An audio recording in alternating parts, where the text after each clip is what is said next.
70-year-old Sergeant First Class Roland Kemper, a decorated Army veteran, knelt quietly at his wife's grave, his calloused hands resting on the cold marble. The cemetery was still until a young police officer approached, handcuffs ready. "Sir, you're trespassing," the officer announced, his voice sharp. Moments later, in a tense escalation, the officer even reached for his taser, mistaking grief for defiance. But what happened next stunned everyone present. Within minutes, the distant rumble of engines grew louder. Over 40 Marinesmen whose lives Kemper had once saved arrived in trucks and motorcycles, forming a silent circle around their former instructor. The morning's quiet was broken, but the veteran's grief remained, anchored in front of a simple headstone. Roland Kemper's presence at Oakwood Cemetery was a quiet act of devotion. He stood alone at the edge of the family plot, his navy suit pressed and neat, the trousers brushing the dew-soaked grass. The suit was the same one he'd worn to accept his Bronze Star nearly 3 decades earlier, but now it hung loosely on his frame, the fabric a little faded, the shoulders less broad than they once were. The small American flag pin on his lapel caught the morning light, a silent signal to anyone who recognized its meaning. He looked every bit the soldier he had always been, even as age and sorrow weighed on him. The headstone before him was modest, carved with the words, "Margaret Ann Kemper, beloved wife and mother." There were no grand inscriptions, no mention of years or accomplishments, just the essentials, as Margaret would have wanted. Roland traced the letters with his thumb, his hand trembling slightly. This was the woman who had anchored him for over 40 years, who had waded through deployments, patched up his wounds, and steadied him after nightmares. For an hour, maybe longer, he'd lost track, spoke softly to her, recounting fragments of their life together. The day they met at the county fair, the way she'd laughed at his terrible jokes, her stubborn insistence on planting tomatoes every spring, even when the soil turned to clay. He apologized for the years he'd spent away, for the times he couldn't shield her from life's hardships. Margaret had been diagnosed with cancer 3 years before, and Roland, who'd once run toward gunfire without hesitation, found himself helpless in the face of her pain. He learned to cook simple meals, to tie the scarves she wore when her hair fell out, to hold her hand through the long, silent hours of chemotherapy. The bills piled up. The old house was sold, but he never complained. It was his turn to serve, and he did it with the same quiet determination he'd brought to every patrol and every post. The cemetery itself was a place of quiet order-rows of stones beneath ancient oaks, the grass neatly trimmed, the air heavy with the scent of cut earth and faded flowers. Roland had arrived just after dawn, before the day's traffic and before most visitors. The cemetery gates had officially closed at sunset the night before, but as the widower of the recently deceased, he had received special permission from the director to remain for a final farewell. It was a small concession, one that mattered only to those who understood what it meant to say goodbye on your own terms. He stood with his back straight, the old discipline never far from the surface, but his eyes were red-rimmed and tired. He murmured stories and confessions, his voice too low for anyone but Margaret to hear. The world beyond the cemetery seemed distant, muffled by the hush of grief and the weight of memory. The scar along his right hand, a souvenir from a long-ago rescue in the mountains of Afghanistan etched in the cool air, a reminder that the cost of loyalty did not end with the battlefield. Time slipped by unnoticed. Roland's mind wandered through years of shared life. The children they'd raised, now living far away, the friends lost to war and to time, the quiet evenings spent watching the sun set from the porch. He recalled the vows they'd made, the promises kept and broken, the way Margaret's absence now pressed in on him from all sides. He was not a man given to tears, but they came anyway, silent and unbidden. The cemetery was empty except for the maintenance crew in the distance, their rakes flashing in the early light. Roland barely registered their presence. He was focused on the headstone, on the words he needed to say before he could let go. This was not just a ritual, it was a duty, an extension of the code he'd lived by in uniform: never leave a comrade behind. Margaret had not worn a uniform, but she had stood beside him through every hardship, and now he could not bring himself to walk away.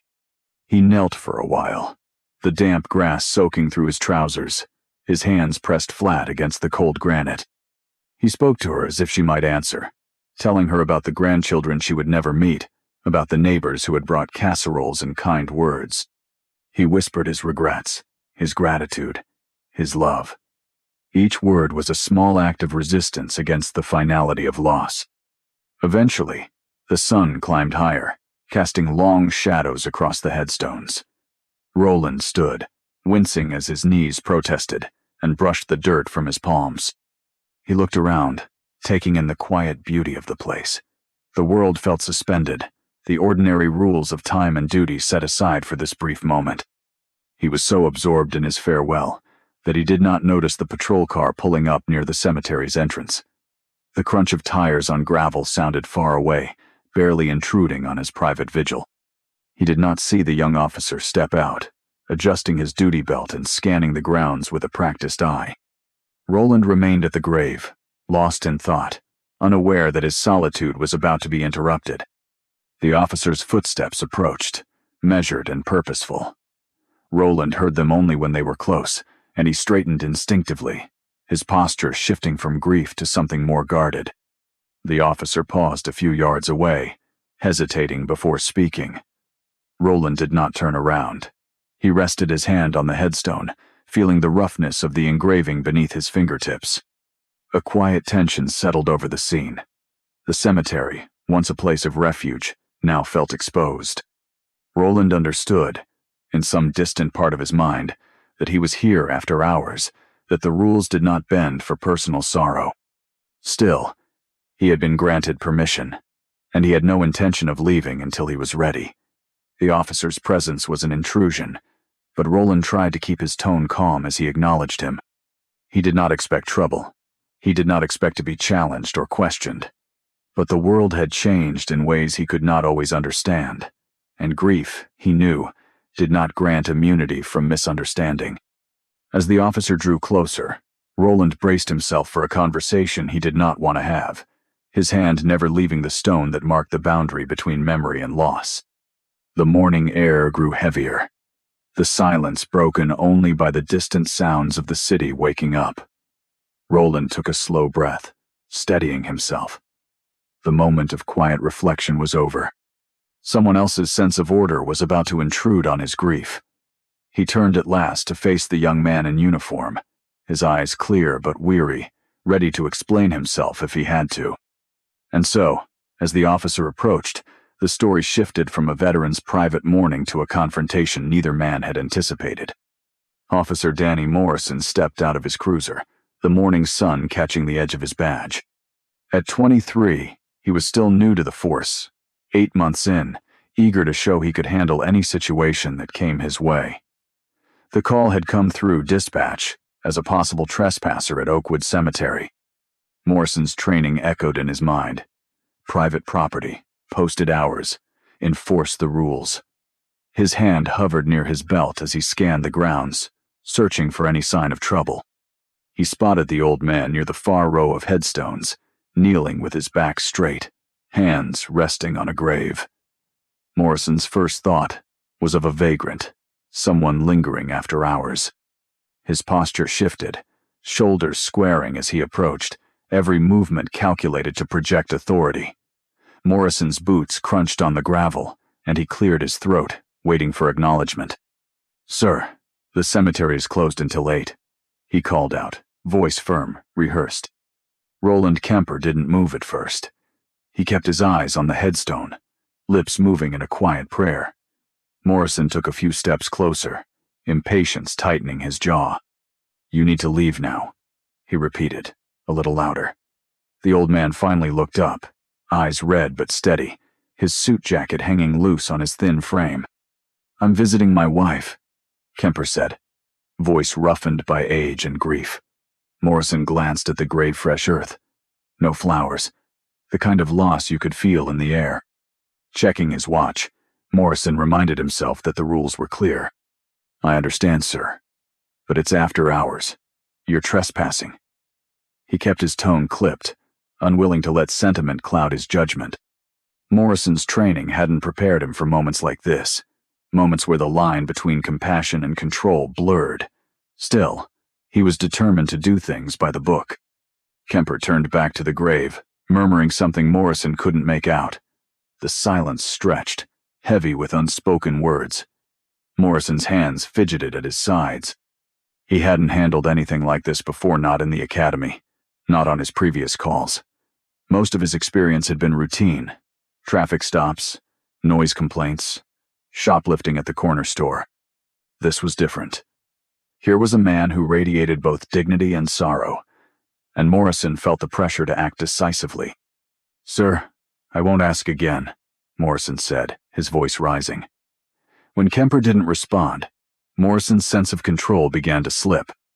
He radioed dispatch, requesting backup for an uncooperative subject at Oakwood. The words came out flat, but his pulse quickened. In the distance, the whine of sirens signaled the arrival of additional units. 2 more officers joined him, forming a loose semicircle behind Morrison. He felt the weight of their presence, the expectation that he would take charge. Morrison squared his shoulders and addressed Kemper again, "Hands where I can see them." The old man raised his hands, slow and deliberate, the movement stiff with age. Morrison misread the hesitation as resistance. "Turn around and put your hands behind your back," he ordered, stepping closer. Kemper hesitated, his breath catching as old memories surfaced, memories of commands barked in another language, of hands bound behind his back in a distant war. Morrison's eyes narrowed, interpreting that pause as defiance. "Now!" Morrison snapped, reaching for his cuffs. The metal clicked around Kemper's wrists, tighter than necessary. Morrison guided him away from the grave, his grip firm on the veteran's elbow. As they walked, Kemper stumbled on an uneven patch of ground, knees buckling slightly. Morrison reacted instantly, his hand shot to his taser, voice sharp. "Stop resisting." The backup officers exchanged uneasy glances, but Morrison's focus remained fixed on maintaining control. The taser's red dot flickered on Kemper's chest for a moment, the threat unmistakable. Morrison's actions were recorded on his body cam. The quick escalation, the failure to pause and assess, the readiness to use force against a man whose only crime was moving too slowly. The officers watched as Morrison barked another warning, hand hovering near the trigger. One of the backup officers, a woman with auburn hair, stepped forward, concern etched across her face. "Danny, he's 70. Look at his lapel," she said quietly, nodding toward the small flag pin on Kemper's jacket. But Morrison didn't look. His mind was locked on procedure, on the need to assert authority. "He's trespassing. He's not following commands," he replied, voice clipped. The other officers hesitated, uncertain whether to intervene. Morrison's rigid adherence to protocol left no room for empathy, no space for the reality of grief unfolding before them. They reached the patrol car, Morrison guiding Kemper's head down as he ducked him into the back seat. The door closed with a dull thud. Inside, Kemper stared out the window, gaze fixed on the headstone receding in the distance. The cuffs bit into his wrists, the cold metal a harsh reminder of past captivity. He pressed his hands together, trying to steady his breathing. The world outside blurred as officers clustered near the car, voices low, faces tense. Morrison radioed dispatch again, his tone businesslike. "Transporting 1 male to county for processing. Charge is criminal trespass." The engine rumbled to life, and the patrol car rolled slowly toward the cemetery gates. Kemper closed his eyes, letting the motion carry him away from the only place he wanted to be. The hum of the tires on the gravel sounded distant, almost like the thrum of helicopters overhead, a sound he'd never forgotten from his days overseas. As the car pulled away, the officers lingered near the grave. The auburn-haired officer watched the departing vehicle, her expression troubled. She glanced at the headstone, then back at Morrison, as if weighing the cost of what had just happened. The other officers shifted uneasily, unsure whether they had done the right thing. The cemetery, once quiet, now felt unsettled, a place where grief and duty had collided, leaving only questions in their wake. Outside the cemetery entrance, the world continued as usual. The sun climbed higher, burning away the last traces of morning mist. Cars passed on the main road, their occupants oblivious to the small drama unfolding among the headstones. But not everyone was unaware. Near the gate, a figure paused in her gardening, watching the patrol cars with growing concern. She recognized the veteran's face, the familiar stoop of his shoulders, the way he moved with deliberate care. Her hands, still gloved and streaked with dirt, trembled as she reached for her phone. In that moment, the events at the cemetery began to ripple outward. Quiet observation gave way to action, as word of the veteran's arrest started to spread beyond the iron gates. The silence of the cemetery was about to be broken not by sirens or shouts, but by the first urgent calls for help, placed by someone who understood what was at stake. Mrs. Chen had just stepped out of her corner market to water the planters when she noticed the police cars parked at the cemetery gate. She watched as officers guided Roland Kemper, hands cuffed behind his back, toward the patrol car. The sight jarred Harriman she'd seen every Sunday, always polite, always buying bread and flowers for his wife. Without pausing, Mrs. Chen set her watering can aside and reached for her phone. She didn't call the police station. Instead, she scrolled to her list of contacts and tapped the number posted on the VFW Hall bulletin board. The line barely rang before Corporal James Foley picked up. Foley managed the local hardware store, but his phone still flashed. VA, Volunteer Coordinator, a role he never really left behind. Foley, he answered, voice brisk from years of habit. Mrs. Chen's words came quickly. They just arrested Roland Kemper at Oakwood. Margaret's funeral was yesterday. Foley's world narrowed to a pinpoint. He didn't say goodbye.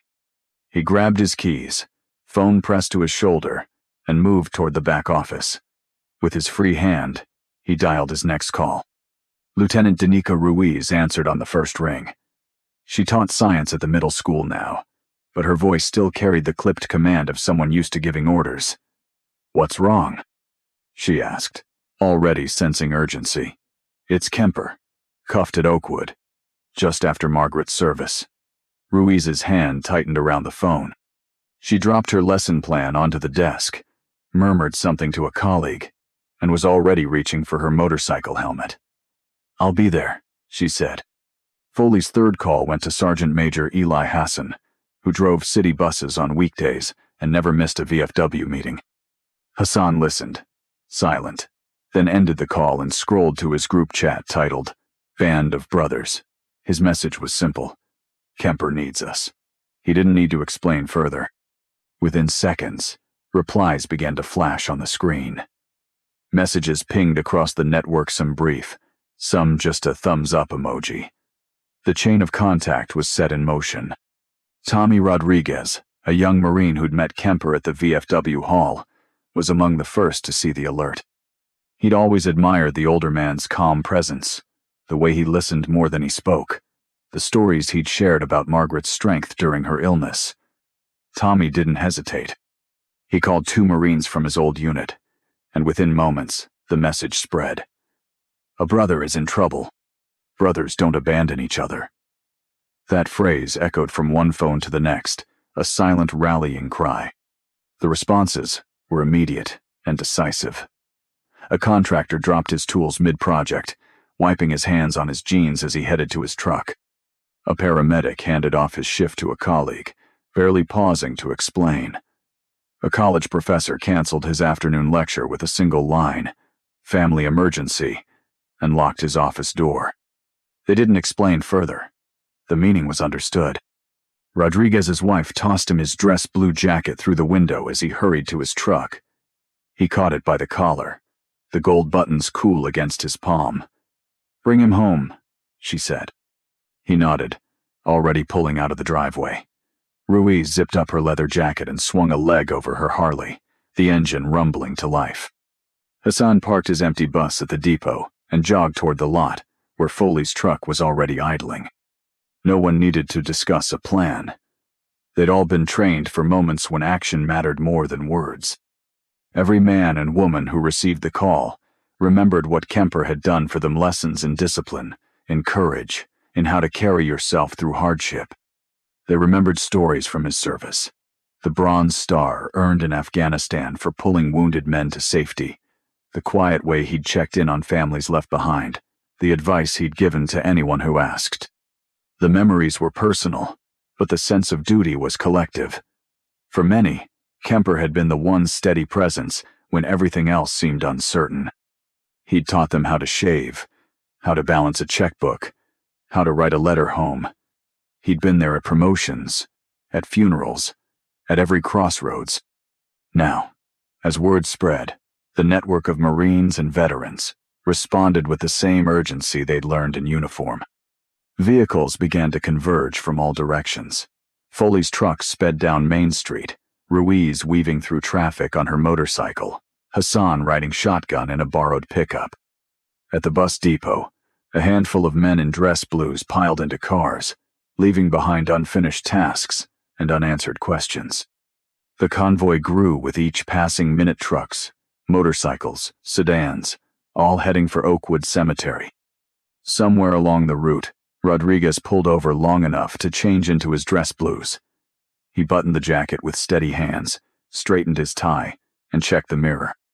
The uniform was more than a symbol, it was a statement. They would arrive not as a rabble, but as a unit, disciplined and united, ready to stand for one of their own. The group's preparation was deliberate. Dress blues were pulled from closets, shoes shined quickly, medals pinned with care. Each Marine checked in with the other short calls, brief texts, a nod through a car window at a red light. They didn't need to rehearse what came next. Years of training had drilled into them the importance of order, respect, and solidarity. As they neared the cemetery, the procession began to take shape. Foley slowed his truck, scanning side streets as more vehicles joined the line.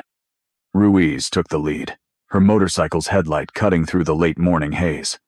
Hassan counted the cars in his rearview mirror, recognizing faces he hadn't seen in months, even years.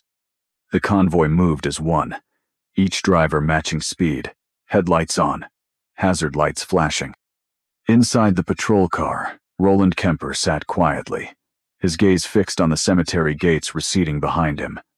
The low rumble of engines reached his ears, a familiar sound, unmistakable.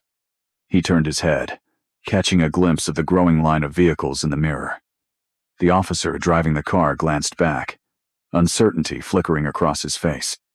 The first motorcycles crested the hill, followed by trucks and sedans, all moving in slow formation. The line of vehicles stretched farther than the officer could see, each one carrying men and women in dress blues, faces set with quiet determination. The convoy entered the cemetery lane, tires crunching on gravel, engines idling in measured rhythm. No one spoke as they parked and stepped out. Jackets were buttoned, hats adjusted, medals polished with the edge of a sleeve. The group gathered at the entrance, 43 strong, each person taking their place in the line. The air was thick with anticipation, the only sound the steady shuffle of shoes on gravel. The officers near Margaret Kemper's grave paused, their conversation faltering as they watched the Marines assemble. The sight was orderly, restrained, no shouting, no raised voices, just a silent assertion of presence. The Marines fanned out, forming a broad arc along the cemetery drive. Their formation was practiced but not theatrical, a natural extension of habits learned long ago. Roland Kemper watched from the patrol car, recognition dawning as he saw familiar faces among the crowd. Men and women he'd trained, mentored, and stood beside in harder times. Their presence spoke louder than any words, a reminder that loyalty endures, that the bonds forged in service do not break. The officer's grip on the steering wheel loosened. He glanced at the shifting line of dress blues, the measured steps of men and women who had come not for confrontation, but for a brother. The mood was not hostile, but resolute. The Marines' arrival altered the atmosphere, their calm presence a challenge to the assumptions that had led to this moment. As the last car door closed and the final Marine took his place, the convoy's purpose became clear. They had come to stand with Roland Kemper, to bear witness, and to ensure he would not face this moment alone. The cemetery, once silent, now held a quiet order, a gathering of those who understood the meaning of duty, respect, and steadfast support. The gravel crunched under 43 pairs of dress shoes as the Marines fanned out across the cemetery drive. Their arrival was measured, and deliberate 43 Marines in dress blues moved as a single unit, each step purposeful, each man and woman holding their place in the formation. There was no need for words. The sight alone commanded attention. The crisp lines of blue fabric, the ribbons and medals aligned to regulation, the faces set with quiet resolve. The air shifted as they approached, a subtle but unmistakable transfer of authority from the officers clustered near the patrol car to the veterans who now stood sentinel. Lieutenant Garrett, the senior officer on scene, watched the Marines assemble with a mixture of apprehension and respect. He had seen gatherings like this only in news footage, funerals, memorials, moments when the military community closed ranks in the face of loss. The reality was more powerful in person. The Marines formed a protective perimeter around Sergeant First Class Roland Kemper, their presence both reassurance and warning. There was no aggression in their bearing, just a disciplined solidarity that made it clear why they had come. Officer Danny Morrison, still seated behind the wheel of the patrol car, felt the shift immediately. His earlier confidence ebbed as the Marines' formation grew, their silence sharper than any accusation. He glanced in the rearview mirror at Kemper, who sat quietly, wrists still bound, gaze steady. Morrison's hands tightened on the steering wheel. The scene had changed. The rules, he realized, were not entirely his to enforce anymore. Tommy Rodriguez, the senior enlisted Marine among the group, stepped forward with a calm that came from years of real command. He didn't shout or threaten. Instead, he addressed Morrison with directness and clarity. "May I see the veteran's identification?" he asked, his tone leaving no room for debate. Morrison hesitated, but handed over the paperwork he'd collected: Kemper's military ID, his VA card, and the letter from the cemetery director granting him access for his wife's funeral. Rodriguez examined the documents, then looked Morrison in the eye. "You tasered a 70-year-old veteran at his wife's grave?" The question was simple, the disappointment in his voice unmistakable. Before Morrison could answer, Lieutenant Garrett stepped in, having reviewed the body cam footage and the paperwork. He saw the service ribbons on Kemper's lapel, the lines of grief etched deep on his face. "He's here by permission," Garrett said, voice low but firm. "Take the cuffs off." The order came without hesitation. Morrison fumbled with the keys, his hands shaking as he unlocked the restraints. Kemper did not flinch or rub his wrists. He simply nodded, accepting the gesture with the same quiet dignity that had defined his service. The crowd around the cemetery had grown. Mourners from other funerals, groundskeepers, and bystanders, drawn by the sight of dress blues, all watched as the Marines maintained their formation. Cell phones recorded every moment, the quiet tension of the scene captured in digital clarity. Other veterans began to appear at the gates, some in uniform, others in street clothes, all drawn by word of what was happening. The sense of community deepened, the weight of shared experience binding the group together. Foley, who managed the hardware store and served as the local VA coordinator, approached Garrett with a wallet open to a faded photograph. It showed Kemper in uniform, pinning a Purple Heart on a much younger Foley in a field hospital years ago. Garrett studied the image, then looked at Foley, understanding passing between them. "Drop the charges," Garrett said quietly, his voice barely audible over the sound of engines idling nearby. "And let's make sure this doesn't happen again." As the cuffs came off, the Marines snapped to attention. Ruiz, who now taught at the middle school but still carried herself like a platoon leader, stood at parade rest near the patrol car. She didn't speak, but her presence was enough. Kemper stepped out, his movement slow but steady, and faced the line of Marines. The subtle cues were clear shoulders squared, feet planted, eyes forward. Decades of discipline surfaced, grief momentarily set aside by the force of habit. Foley stood at regulation distance, voice steady but thick with emotion. "Sergeant First Class Kemper, request permission to render honors, sir." The words hung in the air, the old forms of address carrying more weight than any apology. Kemper nodded, His reply automatic. "At ease, Corporal." The formality was broken only by Foley's quick embrace, a gesture repeated by each Marine in turn. There was no rush. Each person waited for their moment, the line moving with an unspoken rhythm. Some faces were familiar, others changed by time, but the connection was unmistakable. The officers nearby watched in silence. Morrison, chastened and uncertain, stepped back, his earlier authority now a memory. Lieutenant Garrett kept his arms folded, eyes fixed on the group. He said nothing more, knowing that anything he added would only diminish the moment. The crowd, too, fell silent.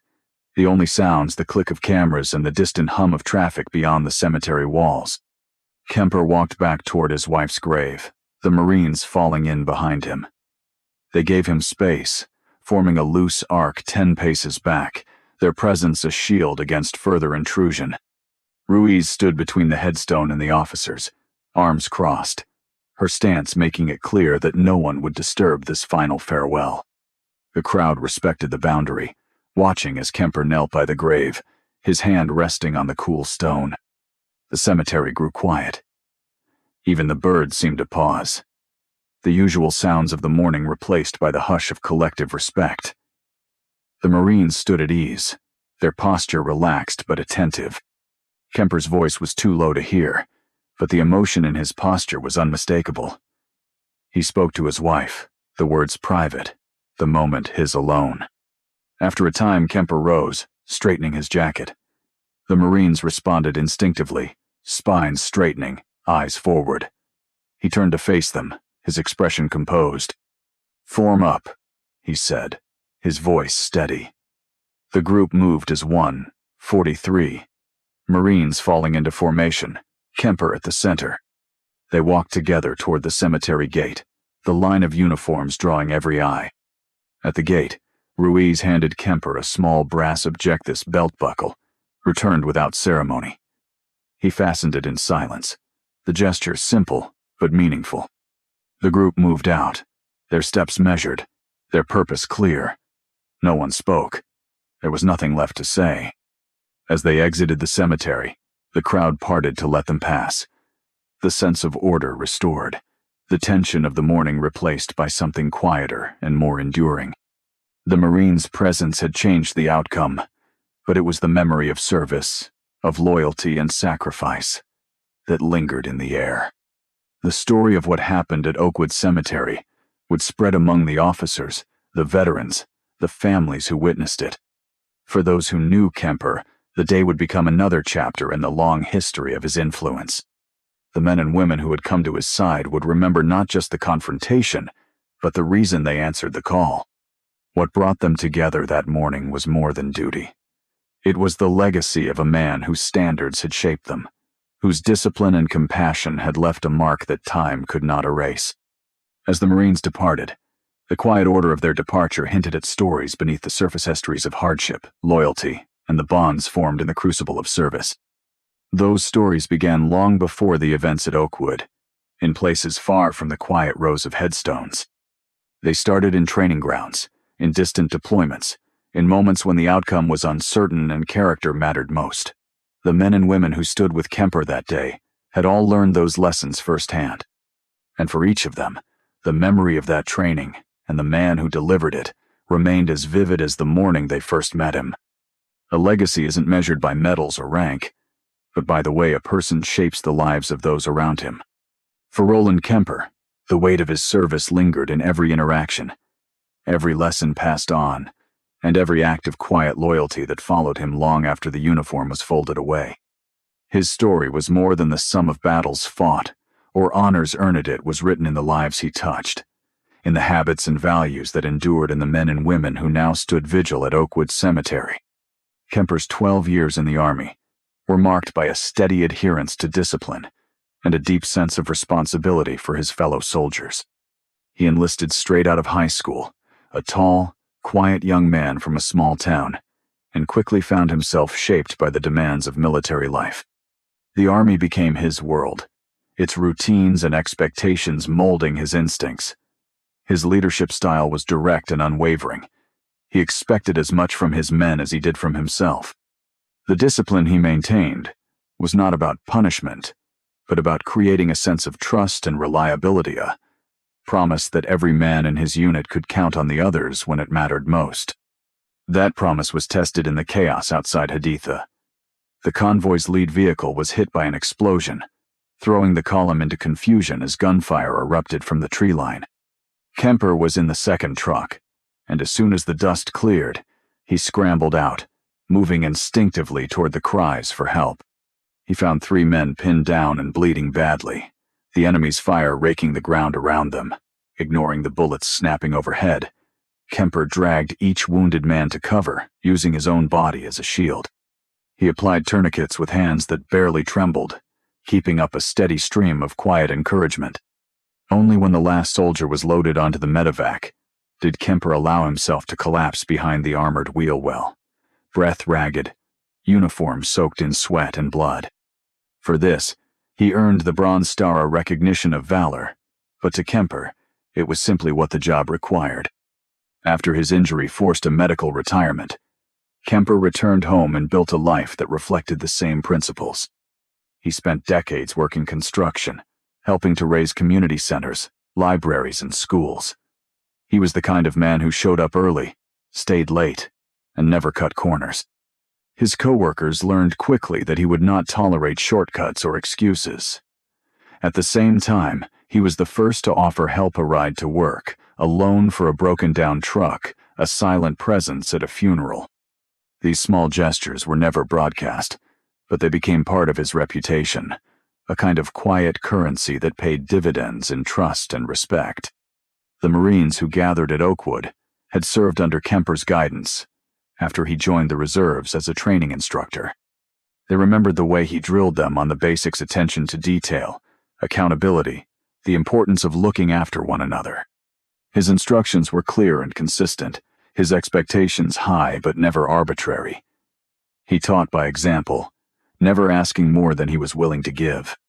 When a recruit failed a qualification, Kemper would stay late, offering extra time and quiet encouragement until the lesson stuck. He never yelled, but his disappointment could cut deeper than any rebuke. The men and women who passed through his training carried those lessons into every deployment, every hardship, every moment when the outcome depended on someone stepping up. Kemper's influence extended beyond the field. He organized small financial workshops at the VFW, teaching young veterans how to avoid debt traps and manage their benefits. He wrote recommendation letters for job applications, counseled Marines facing family trouble, and visited fellow veterans in the hospital without waiting for thanks. The letters he sent birthday cards, notes of encouragement, small care packages were reminders that someone was watching out for them, even after the uniform came off. These gestures were not grand, but they were persistent, and over the years they built a network of loyalty that would not fade. When Margaret fell ill, Kemper's focus narrowed to the rhythms of caregiving. He learned to cook simple meals, managed the appointments, and sat by her side through the worst nights. The Marines noticed the change calls became shorter, visits less frequent, but they understood. Many had met Margaret at unit gatherings, where she moved easily among the group, always remembering names and sharing stories. She sent cards to their children, remembered anniversaries, and offered advice that was both gentle and direct. When word spread that she was in hospice, casseroles and cards began to appear on the Kemper porch, sent from across the country. The network Kemper had built responded in kind, each gesture a quiet echo of his own generosity. The funeral at Oakwood brought together 43 former Marines and soldiers, some traveling across state lines to be present. They stood in silent formation behind Kemper's chair, their uniforms sharp, their faces set in lines of respect. No one commented on his frailty or the way his hands shook as the flag was folded and presented. They simply stood with him, a living testament to the bonds that outlasted any single tour or campaign. After the service, the group lingered, offering quiet words, a hand on the shoulder, or a simple nod. These were not men and women given to displays of emotion, but their presence spoke for them. The call about Kemper's arrest traveled through the same network that had brought them to Oakwood. It was received not as a question, but as a summons. The response was immediate, and unhesitating calls made. Engines started, uniforms pulled from closets. The Marines who arrived at the cemetery came not just to defend a friend, but to honor the standard he had set. Their presence was a reflection of the values he had instilled: loyalty, courage, and a refusal to leave anyone behind.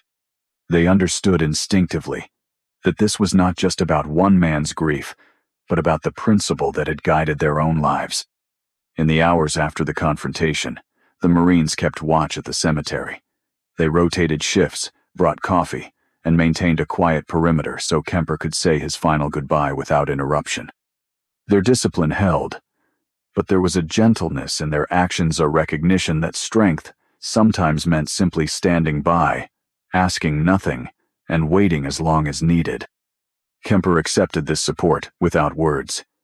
The understanding passed between them, unspoken but complete.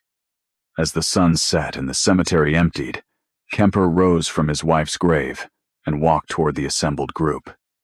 There was no ceremony, no formal dismissal.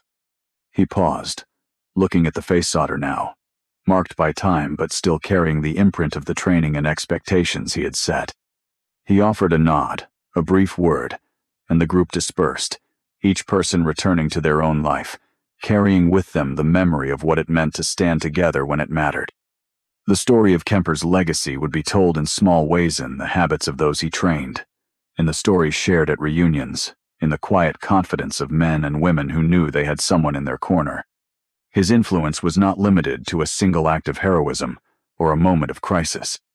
It was woven through years of steady example, of doing the right thing when no one was watching, of holding the line for others when they could not hold it themselves.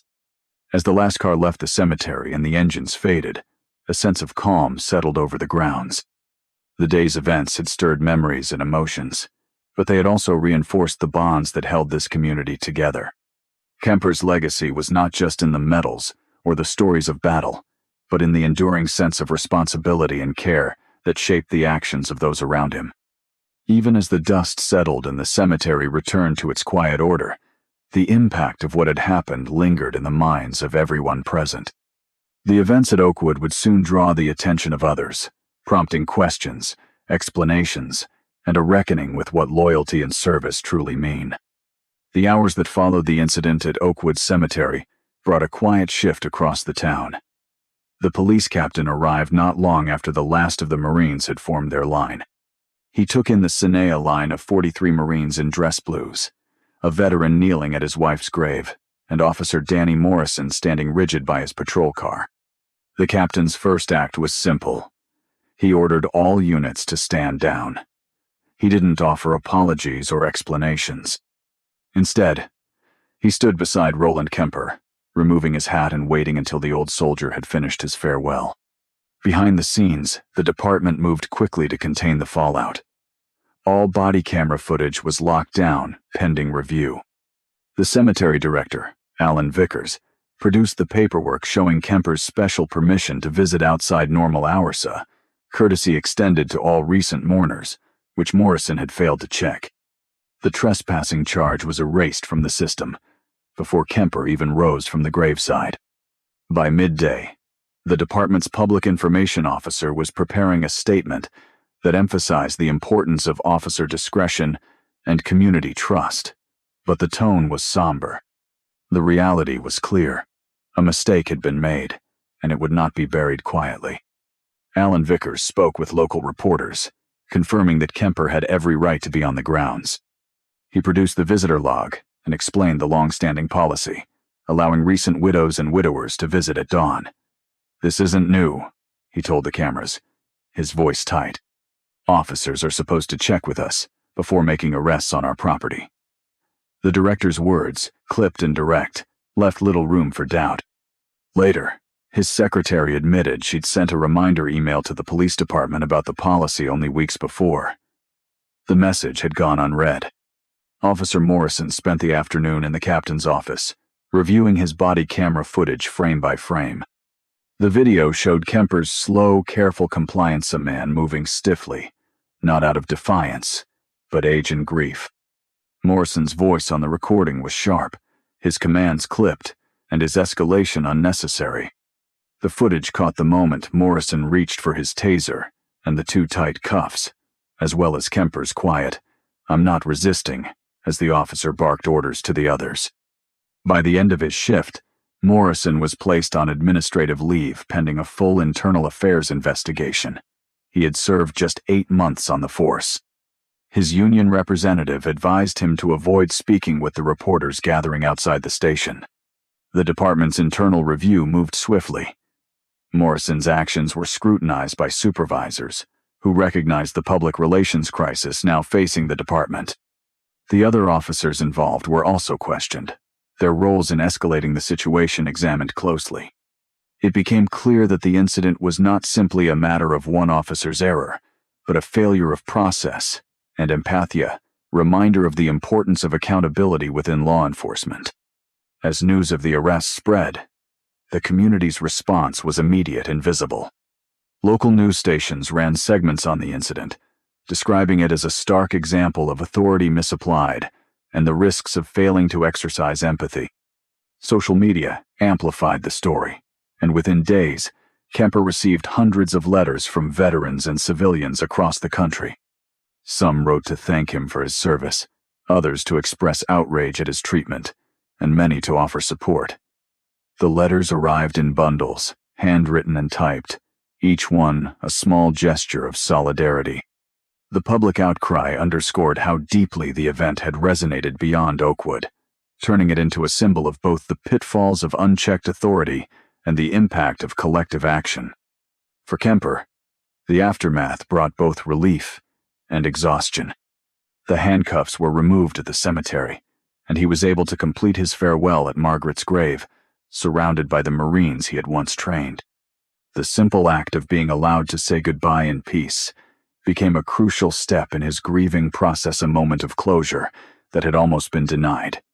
The Marines gave him space, forming a loose, silent perimeter.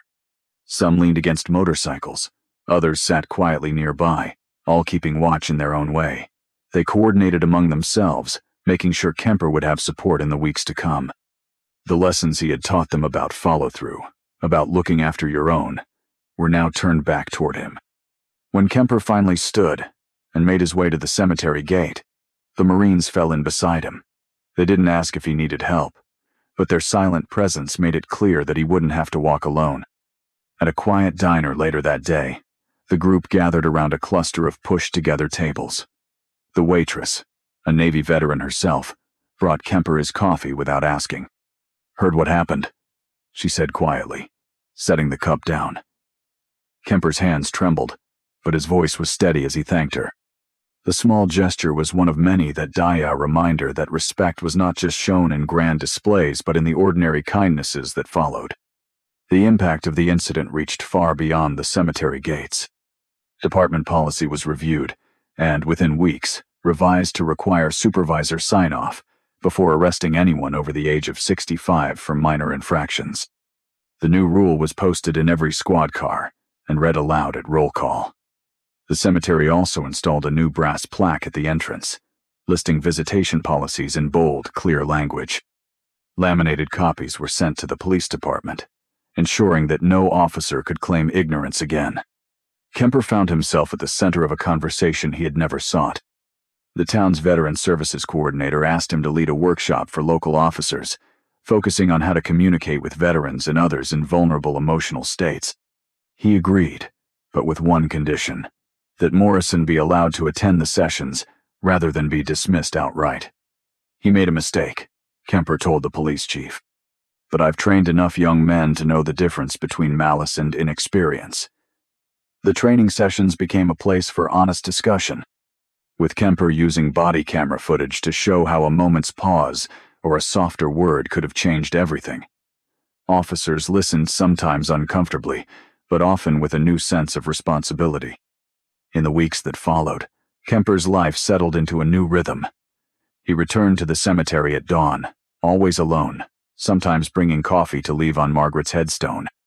The Marines no longer accompanied him, but they checked in often, Ruiz called every Sunday evening, her voice steady and familiar.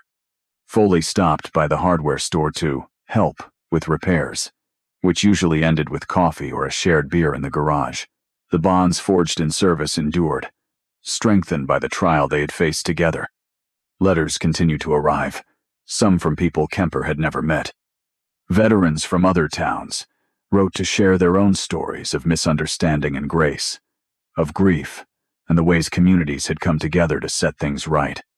The town's local paper ran a photo of Kemper at Margaret's grave, dress shoes planted firmly in the grass, the first white bloom from her gardenia plant resting on the stone. The image captured something that words could not: the quiet dignity of a man whose life had been shaped by service, loss, and the loyalty of those who refused to let him stand alone. The cemetery itself became a place of quiet respect. The new sign at the gate reminded everyone of the policies, but it was the memory of what had happened that lingered. Officers who patrolled the area now did so with a different awareness, pausing to consider the stories behind each visitor. The lessons learned at Oakwood settled into the routines of daily life, shaping not just policy, but the culture of the community. As the seasons changed, Kemper kept Margaret's gardenia alive, watering it every morning with the same care he had once given to his men. When the first bloom appeared, he brought it to her grave, the scent lingering on his hands long after he left. The act was small, but it spoke to the endurance of memory and the persistence of love. The events at Oakwood had begun as a mistaken error in judgment, a failure of empathy, but they ended in a demonstration of what can happen when people refuse to let injustice stand unchallenged. The Marines who gathered that day did so not out of obligation, but because they understood what it meant to be part of something larger than themselves. Their presence, and the community's response, made clear that the values learned in service do not disappear with time. They are carried forward in every act of support, every moment of standing together. In the quiet that followed, the meaning of loyalty and brotherhood took on new weight. The story of Oakwood was not just about a single veteran or a single mistake. It was about the lasting power of standing by one another, especially when it matters most. Through Roland Kemper's story, we see that the strength of military brotherhood endures well beyond years in uniform. The Marines who answered his call did so not out of obligation, but because bonds forged in service demand action when a fellow veteran needs help. Their response is a reminder that respect and loyalty continue long after the medals are put away. If this story moved you, share your thoughts below or reach out to a veteran today.